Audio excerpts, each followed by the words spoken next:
एक आदमी जो जीवन भर भगवान का नाम जपता रहा, अब वो बूढ़ा हो चला था और इतना कमज़ोर हो चुका था कि अपनी जगह से बिना किसी के सहारे उठ भी नहीं पाता था। ऐसी स्थिति में भी उसने कभी भगवान का नाम जपना नहीं छोड़ा।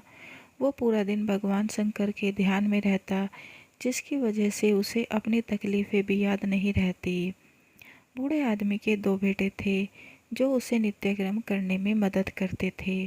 शुरू में तो वो बिना कहे ही खुद अपने बूढ़े पिता की सहायता कर दिया करते, लेकिन जैसे जैसे समय बीतता गया वह भी किनारा करने लगे। धीरे अब तो वो दिन में 2-3 बार पुकारने के बाद भी मुश्किल से आते और कभी कभी रात को तो आते भी नहीं थे। अब हालत ऐसी हो चली थी कि अक्सर बूढ़ा बिस्तर गंदर कर दिया करता और जब तक उसके बेटों से सहायता ना मिलती ऐसे ही गंदे बिस्तर पर पड़ा रहता। बुढ़ापा बढ़ता जा रहा था, उसकी नज़रें कमज़ोर हो चुकी थी।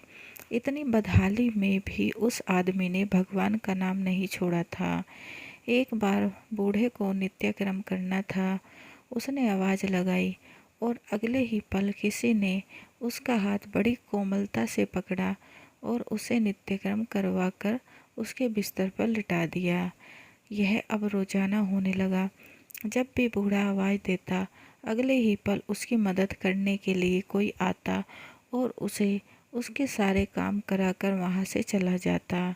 नज़र कमज़ोर हो चुकी थी, देखकर बूढ़ा उसे पहचान नहीं पाता था, लेकिन बूढ़ा जानता था कि यह उसके बेटे नहीं हो सकते और वह स्पर्श भी उनके बेटों का नहीं था। एक दिन जब बूढ़े आदमी ने अपने नित्य क्रिया करने के लिए अपने बेटों से मदद मांगी, तब अगले ही पल उसे फिर से वही मुलायम वाला स्पर्श महसूस हुआ। सारा काम खत्म करने के बाद बूढ़े आदमी ने उस व्यक्ति का हाथ पकड़ लिया और उससे पूछा, सच सच बताओ, आखिर तुम हो कौन? तुम मेरे बेटो तो नहीं हो सकते। बूढ़े के सवाल के साथ उसके कमरे में बहुत तेज रोशनी हुई और प्रभु ने अपने दिव्य अवतार में वहाँ पर दर्शन दिए। किसी भी वस्तु को बड़ी मुश्किल से देख पाता था, वही बूढ़ा भगवान के दिव्य रूप को स्पष्ट रूप से देखने में समर्थ था। जिस भगवान का नाम वह पूरे जीवन लेता रहा, उन्हें अपने पास पाकर बूढ़ा उनके चरणों में गिर पड़ा और बोला, भगवान मैं धन्य हो गया जो आपने मुझे साक्षात दर्शन दिए, लेकिन भगवान मैं बहुत शर्मिंदा हूँ क्योंकि मैंने आपसे मेरे नित्य कर्म करवाए।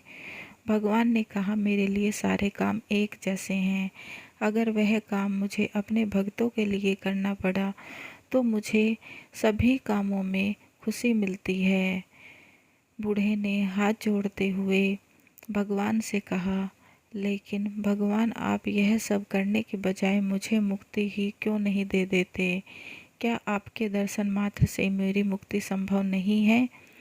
यह सब प्रारंभ की वजह से है। तुम्हारा प्रारब्ध बहुत कठिन है। अगर मंद होता तो मेरे दर्शन मात्र से तुम मुक्त हो जाते। मैं चाहूँ तो तुम्हें अभी मुक्त कर सकता हूँ, लेकिन फिर अगले जन्म में तुम्हें प्रारब्ध को भोगने के लिए आना पड़ेगा।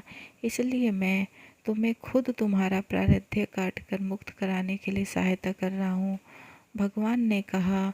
इतना बोलकर भगवान वहाँ से अंतर्ध्यान हो गए।